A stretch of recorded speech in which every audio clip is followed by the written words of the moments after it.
Yes, I walked in for the 10 o'clock, and glass was half full. Or half empty, depending on how you look at it. Oh, anyway. What? Hello, and welcome to Screen Fix, the show where we will be fixing a recent film. I am host JC. With me, as always, the co-host that carries the show. Say hi to everybody, Lady-Wan. Hello, everyone. In case you haven't guessed by that terrible intro. Whatever, that was a great pun. This week we will be fixing Glass. Trailer. Psh. It's amazing to meet you. It is simply extraordinary. Maybe this will all make sense if I explain who I am. My name is Dr. Ellie Staple, and I'm a psychiatrist. My work concerns a particular type of delusion of grandeur. It's a growing field. I specialize in those individuals who believe they are superheroes. Good for you. The three of you've convinced yourselves you have extraordinary gifts like something out of a comic book. David Dunn, the only person to survive that train wreck all those years ago. What do? I'm in security. You think you have superpowers. It's a feeling. Vision. I have to touch them. You believe you are a protector. My name is Patricia. I have no question there are 24 identities I'm Mary Reynolds. Por favor, señora. We almost got you, bro. that live in that body with you. The beast is coming any minute now for you guys. But what I am questioning is your belief that you are something more than human. And yet, it is true. My bones break easily. I've had 94 breaks in my life. But you have an extraordinary IQ. This is not a cartoon. This is the real world. And yet, some of us still don't die with bullets. Some of us can still bend steel. I've been waiting for the world to see that we exist. That sounds like the bad guys teaming up. A lot of people are going to die. Don't do this. Are you ready?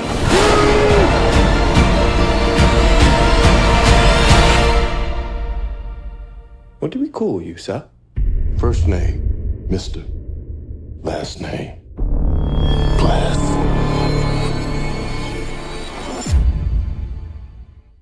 Okay, so Glass is the sequel to 2000's Unbreakable and 2017's surprise hit and surprise twist that it was connected to the Unbreakable universe. The film Split. All three directed by M. Night Shyamalan, written by M. Night Shyamalan, our twist master who broke out with a string of hits and then had a string of duds, and kind of worked his way back. First with the movie The Visit, that found footage movie where a kid gets a poo diaper thrown in his face, and Totally missed that one, and I'm fine with it. and so that kind of marked his kind of return because it got favorable reviews. Okay. Then he did Split, and everyone was shocked. It was, what's David Dunn doing at the end of this movie? Dun dun dun. And mentioning Mr. Glass. What? Big reveal. So, how was your theater going experience watching Glass? It was more than half full. It was pretty packed. I saw it in Dolby, so every single time Beast slammed David into a wall, my chair shook. It was intense. Superhero-esque. Yeah, it was a lot of shaking.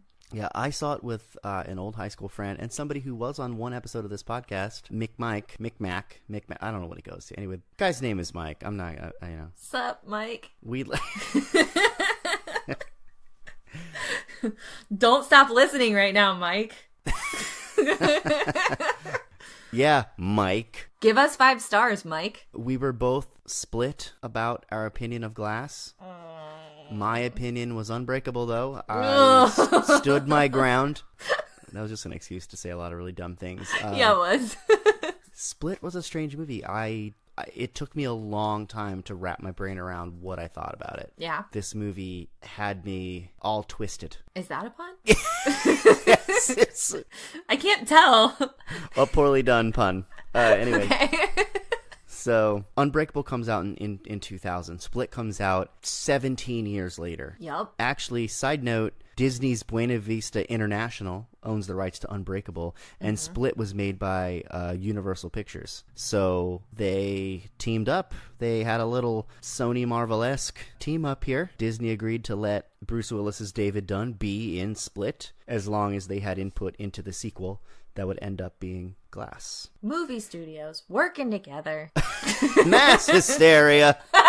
So, how did this movie fare? Was there hysteria? What are the fresh hot stats?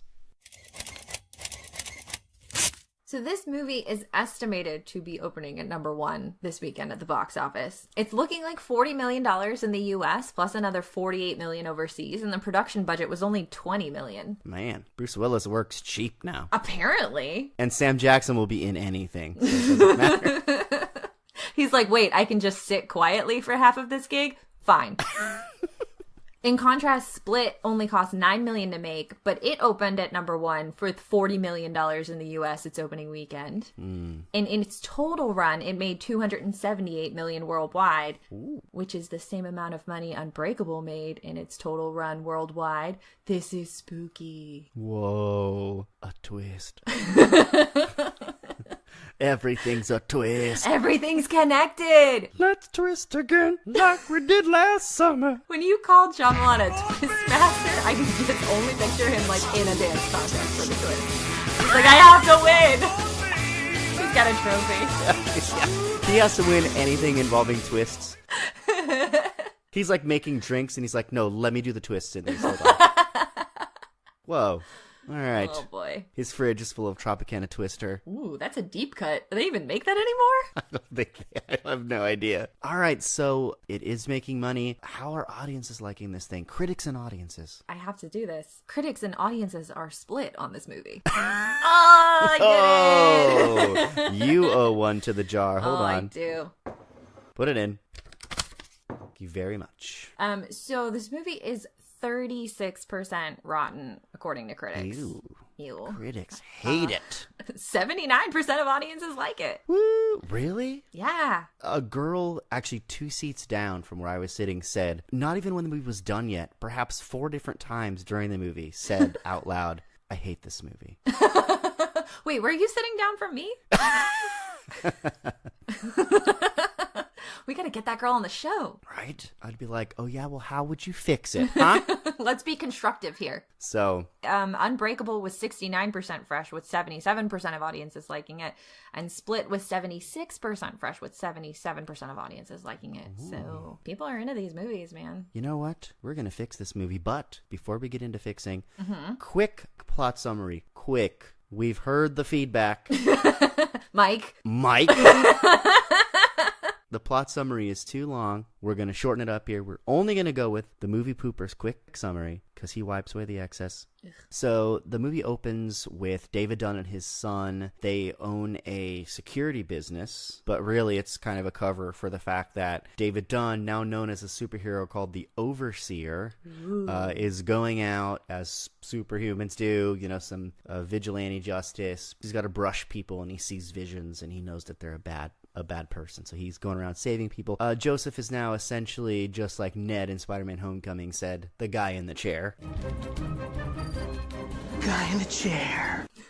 So David has kind of been in pursuit of Kevin Wendell Crumb, or the Horde. Apparently there are some missing, kidnapped cheerleaders or something. He goes in, the Beast comes back, they have a fight, they fly out of a window, and when they fly out of a window, police are there, and this psychiatrist is there. So anyways, this psychiatrist, named Dr. Ellie Staple, brings together David Dunn, Elijah Price, who is Mr. Glass, and Kevin Wendell Crumb, aka the Horde. She has them all now in her facility called Ravenhill Psychiatric Hospital. She's there to convince them that they're not actually superpowered and are just suffering from delusions brought on by some past traumas that they've had. But Elijah really wants to join forces with Kevin and bring forth his beast persona to commit a public atrocity to bring awareness to the world of superhumans. So while all this therapy is going on, Elijah manages to trick the staff there. He's not really sedated. They've been sedating him, but he's been tricking them. And he sneaks in and he manages to get the Beast to join forces with him. And they plan to attend the opening of a new skyscraper, Nakatomi Plaza.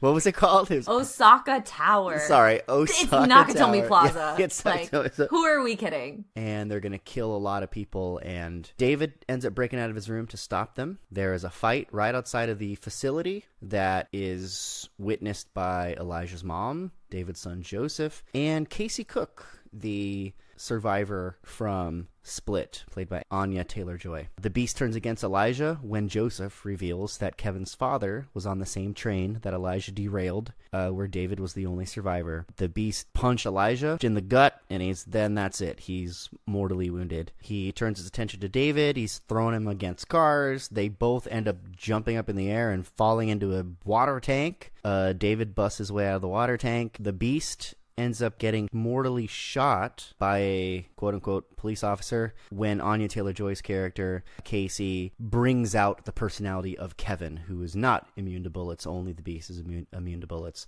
He dies in Casey's arms, and then one of the cops goes over and drowns David in a puddle. Mm-hmm. But he also, at that point, touches Dr. Ellie Staples' hand and learns that she's part of a secret organization that wants to prevent superpowered people from walking among society. Mm-hmm. Although Staple thinks her operation was a success, when she reports back, she later finds out that Elijah deliberately escaped via the tunnels below the psychiatric ward in order for the surveillance cameras to record himself plus David and Kevin fighting. The footage is uploaded to the web by Casey, Joseph, and Mrs. Price, and they watch sitting in a train station while the world learns about the existence of super-powered people. Dun dun dun. That's Glass. Did I miss anything? Nah. So we're not just here to crap all over a movie. No, of course not. we would never do that. We don't record that part. Oh, God. If only people could hear the stuff that we cut out. Oh, boy.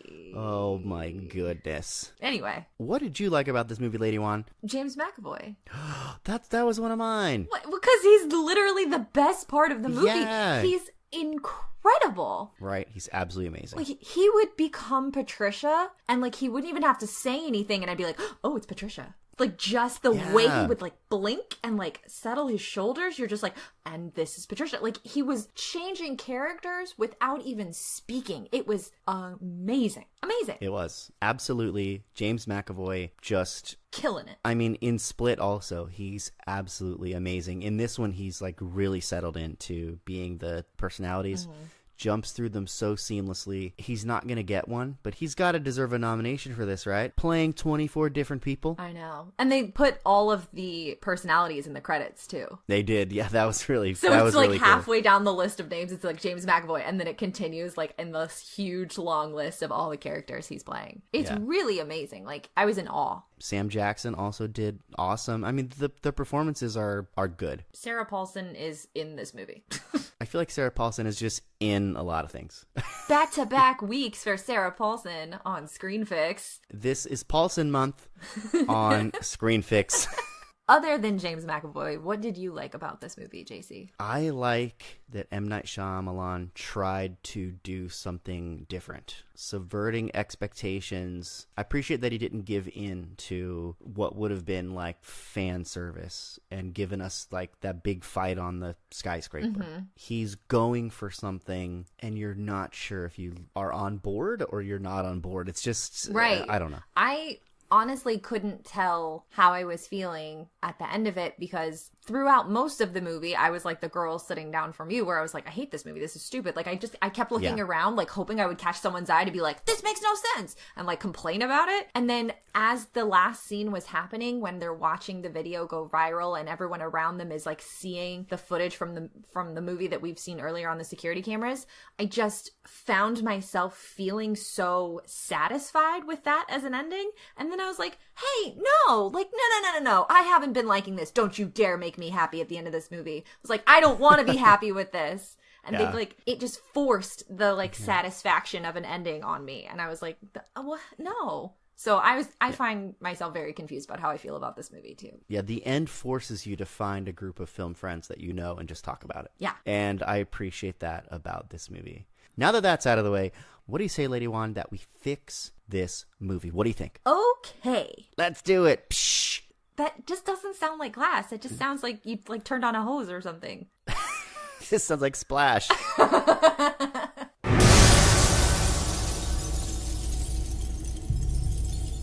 All right, Lady-Wan, why don't you give us your first fix? Go ahead. So there's this moment where after David and the Horde have been taken to the psychiatric hospital, they're sharing a hallway. Their rooms are across the hall from each other. And there's this moment of timing where both of their doors are open and they just see each other. And it's like this moment of panic and confusion for both of them.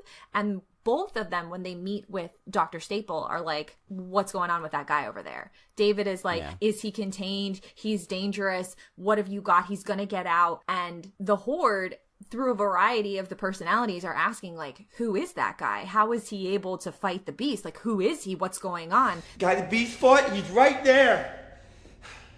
You can't beat the beast. You don't think you can beat the beast, does he? Huh?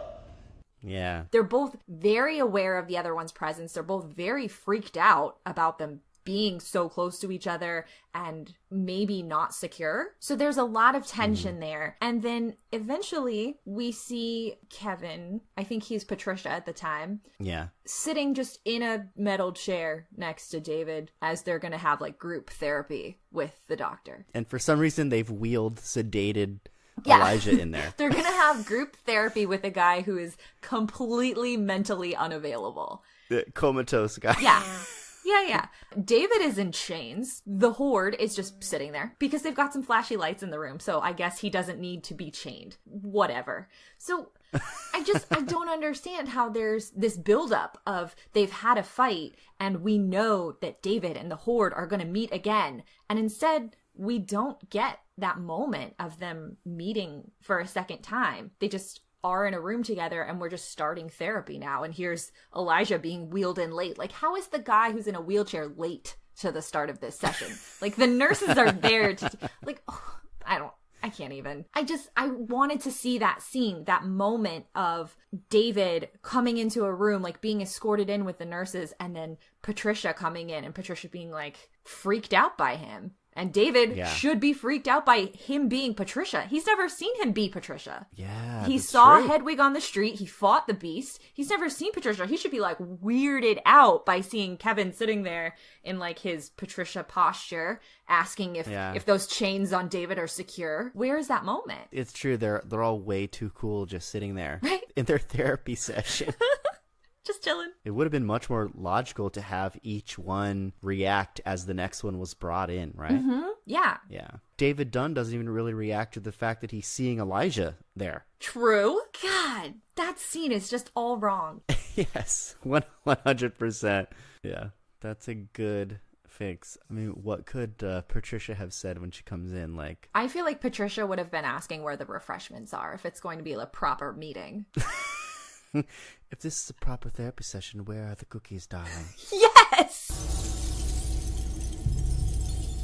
JC, what's your first fix for Glass? My first fix has to do with the nature of the therapy for these particular people and how they react to it. Mm-hmm. There is a point in this movie where she makes David doubt himself. And she also makes the beast, some of the beast's personalities, doubt the beast. Mm-hmm. Okay, but I don't think a lot of that makes sense. And apparently they're doing therapy to Elijah too, somehow, even though he's just sedated. So so Glass is not getting any therapy from what I can see. Right. If this movie was going to make logical sense, they wouldn't be doing any therapy with Glass. They know he's too smart to be converted or convinced. He's always 2 steps ahead of everybody else. So you don't even try. So why they're wheeling him around and she's in therapy sessions designed to make them not believe they're superheroes makes absolutely no sense. That he's even in that session. Mm-hmm. Now, David Dunn, his crisis makes no sense either because this guy's been fighting crime as the overseer since 2000. Yeah. He's been doing this for 19 years.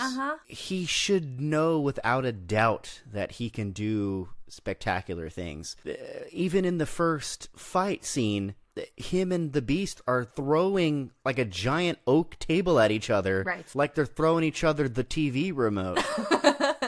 While they're fighting, David Dunn is so sure about his powers that he throws both of them out of a window. Yeah. Probably knowing that he's completely going to survive the fall. Yeah, he'll be fine because he's fucking unbreakable. Yes.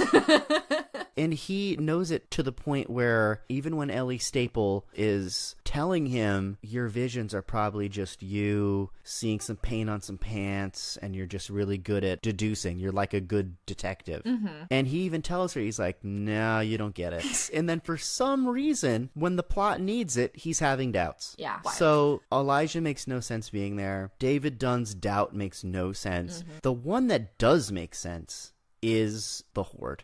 Yes. Because it makes sense that she could get through to the Horde. There's 24 people in there. Right. So she has many more legitimate shots at turning the tables on him. Because maybe by turning more personalities against the Beast personality, she may even be able to make some of the personalities more emboldened and maybe more powerful. Maybe together some of these other personalities can be strong enough to marginalize the Beast. Yeah, stop him from getting the light. Right. When some of the personalities were popping out and they were showing doubt in the Beast. What if he can't do these extraordinary things?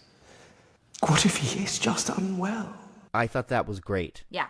I was like, hey, this makes sense. Instead of all of this stuff, don't have David in this facility at all. Start out the movie, David Dunn is responsible for the capture of the Beast, but he gets away. So Beast and Glass end up in the same psych ward. Glass is not undergoing this treatment that the Beast is. Right. Glass is just off in his own area. Just being drugged. He's been there just biding his time, right? And when the Beast comes in, he sees the Beast as a tool. Yes. To not only escape, but to destroy his enemy, David Dunn. Yeah. Because, as Glass said in Unbreakable, like, basically, Dunn is the yin to his yang. So this is what he can do to get Beast to go after David, is some of the personalities, maybe a lot of the personalities, are having doubt in the Beast. And he convinces the Beast that he needs to prove himself against this seemingly invincible man, David Dunn. Right. And if he can beat Dunn, he'll prove to the rest of the Horde that he is, in fact, as powerful as he says he is. Yeah. Prove it to the Horde and prove it to the world. Does that sound better? Hell yeah. Because it makes no sense that all three of them would be in this therapy thing. It just doesn't. No, I couldn't process that Bruce Willis is put into this facility for Dr. Staples' 3 days of treatment. She constantly is like, I only have 3 days to do this. Meanwhile, the entire room he's in has been like set up with all these pipes to blast water in. Like, what was that room being used for before? She only has 3 days to do this? That took way more than 3 days of construction. I don't understand the timeline here. When does 3 days of therapy do anything for anyone? It doesn't work. I've seen intervention. Lady-Wan, why don't you lay on us your next fix? So after the Beast has attacked Elijah, after coming to the realization that he killed his father, he's, dying on the ground, talking to his mother, which is incredibly distracting because the woman who's playing his mother is wearing the world's worst old lady makeup. Like, her face is so puffy. That woman is 5 years younger than Samuel L. Jackson. Like, what are we doing? And she's supposed to be like 20 years older? Yeah, apparently. I guess they just really wanted to use the same actress. But in that case, that's like when you don't do it. Yeah. So he's talking to his mom, and she's obviously upset that he's dying because he's told her that this whole thing is a setup to, this is the ultimate battle. And she was like, but that's what I thought this was. And he's like, no, it's not. This is an origin story. And I was like, ooh, what is this? This is the twist. It's happening. Here we go. Tropicana What's Twisters. This origin story for? And then, the movie doesn't really follow through with that. I think what the movie wants me to think is that this is the origin of people finding out about super people. But, that's not an origin story. He's a comic book nerd, so it's not a term he would misuse. Yeah. So, you're right. Because I thought that's where we were going and we didn't go there, I want to go there. So I want to fix it and do what Elijah said. Oh, don't you go there. Oh, I'm going there. Oh, don't you go there. I'm going there right now. Okay, go there. Okay, I'm going there. So this should be an origin story. And as you just said in your last fix, Elijah said that, David was the yin to his yang. Like, even Dr. Staple, her whole reason why her organization is trying to stop David, who is a vigilante for good, is because when a hero pops up, a villain pops up. And that's the logic. There's a balance to it. They come in pairs. Except for... in this movie, we're dealing with 3 people. So yeah, that's not balanced. They come in pairs, except for this one time when we have 3. No, like I'm saying no. So we know that Glass and David go together. Yeah. So this should be the origin story of the counter to the Horde. And I thought that's what we were going to get with Casey when Dr. Staple tells her, like, you have the touch, like you can calm him down and bring Kevin to the light. Like essentially you can tame the beast. So this should be Casey's origin story, right? Yeah. Maybe she's even so powerful and she does bring peace, that she's a being that brings peace to the world. Right? She's an orphan living in a foster home. It couldn't be more clear that she's supposed to be a hero. It sounds like an origin story to me. Right? Right? Come on, man. It was right there. It was right there. That makes so much sense. Like, I didn't even think about that. That's so... Sarah Paulson even says they come in pairs. Yes! And then we never get Kevin's pair. I know. We never get the counter for the Horde. And obviously it has to be Casey. It has to be.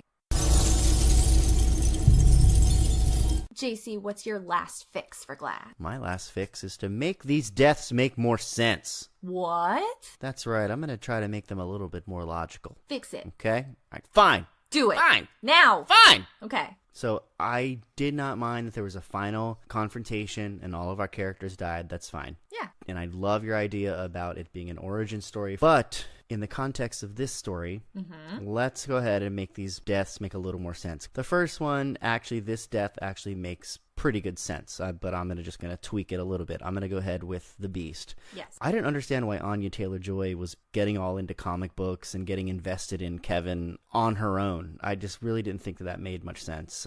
She had 2 classmates murdered by him. I don't understand why she's so sympathetic towards him, really. So I would have liked it better if they ask her to come to the psych ward because he's now captured, and they question her about him. They just want more info about him and getting through to him, because in the police report it talks about how she was doing that. So she would be helpful to the doctor instead of it just being her on her own being like, I'd really like to go talk to that guy who killed my friends. I don't have anything to do today, and I know where he's at, so let me go talk to him. It makes more sense if she's summoned there. I mean, the girls that, that he killed were kind of bitchy. Yeah, well, I mean, high school, what are you going to do? Yeah, there's high school. They weren't exactly her best pals. They were frenemies? They were frenemies. So okay, got it. I want her to be brought in, and maybe she's like reluctant to cooperate, but when she is finally wanting to, she's there when this is going down. I did like when she brought Kevin to the light and then he was shot. And I want her to feel kind of bad for him when he's shot, but not super bad. Now I'm going to jump over to Elijah. It is revealed to Kevin by Joseph that Kevin's father was on the same train as David Dunn that was derailed by Elijah, a.k.a. Mr. Glass. This is a big reveal to us as moviegoers. It's a huge reveal to us, but Kevin's got to know his dad died on a train. Yeah. And it was big news that there was a lone survivor. Yeah. And also, Mr. Glass is in this psych ward because David exposed him for all of the things he was doing, including the derailing of that train. So again, Kevin should have plenty of resources available in his life to absolutely know that this guy Elijah, aka Mr. Glass, was the one who destroyed the train that his father was on, and that David Dunn survived. He might not know exactly who they are and what they look like, and that's why I'm going to change this. I want Elijah to look completely different than he looked in the past. I don't want him to have the crazy hair and looking pretty much the same and putting on his purple suit and telling him that he's Mr. Glass. Yeah. I want him to be manipulating him, but in disguise. Okay. That way, the reveal is much easier to swallow. Kevin should be finding out that this guy who's been chilling with him in the mental hospital is Mr. Glass. Not that Mr. Glass derailed the train. He should already know that. And that would make more sense. And then he would be like, I'm going to, break all your bones. The third death, David's death. This is probably the most egregious. Yeah. As much as we all hate the fact that this character that we loved from Unbreakable, arguably M. Night Shyamalan's best film, dies in a puddle being drowned by a 3-leaf clover cop. Yeah. But let's just go ahead and say that was a fine ending. It subverted the superhero genre fine. However, the whole scene is subverted and undercut by the fact that he's just escaped a giant water tank. Yes. So he is aware enough when submerged completely in water and being shoved down by the beast. Right. He's aware enough to punch a hole in the side of the tank to get out. Yeah. But he's not aware enough to move when someone's shoving his head in a puddle? Right. I understand the puddle thing fine. Because that's his weakness. Because water is his weakness and even a puddle can kill him. Right. Because he believes in his weakness that much. But you don't have him submerged in a tank and escape just before that. No. Otherwise, it makes no sense. You totally subvert the moment. You've lost it. Terrible. Like, he really tanked the ending. So I guess without further ado, we should consider Glass Screen Fix. Glass breaking. Psh, psh. That does not sound like glass breaking.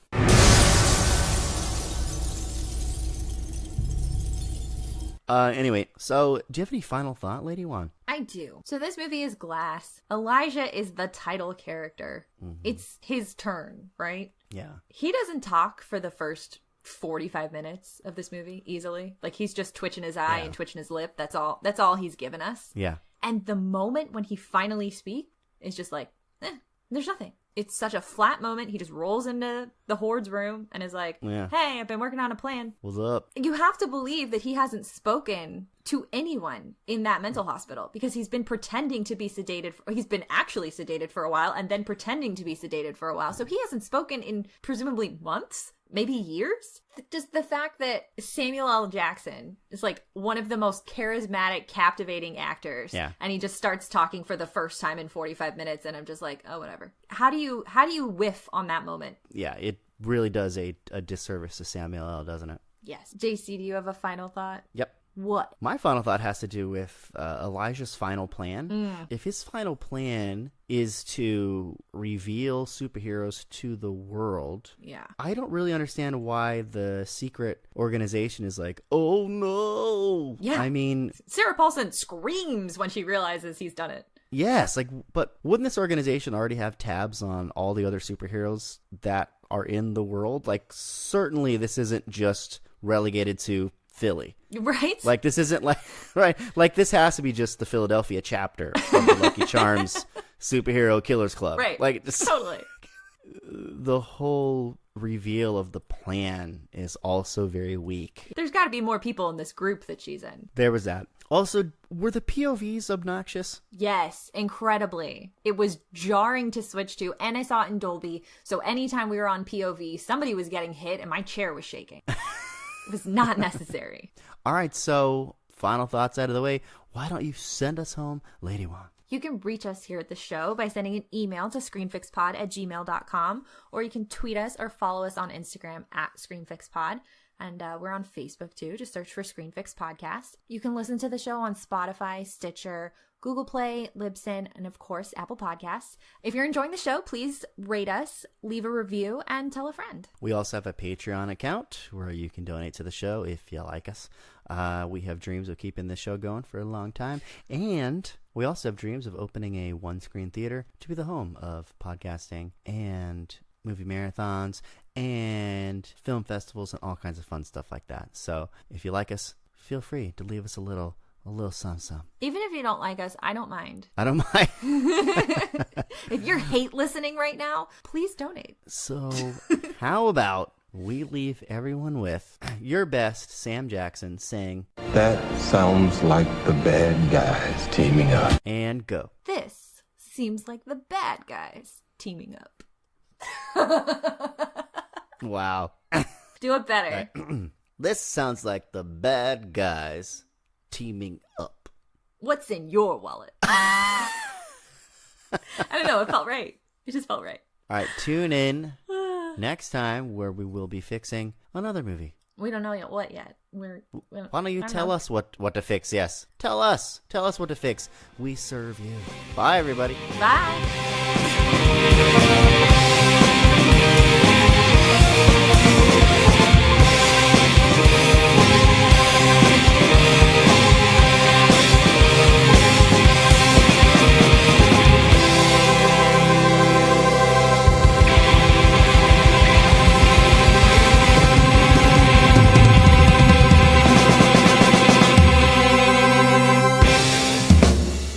When he has sex with his wife, it's always a twist ending too. She's like, it's always a twist. Look, can we just do it? Can we just do it normal one time? Just normal. This is always a twist ending. Come on. Oh boy. I don't want a surprise every time, M.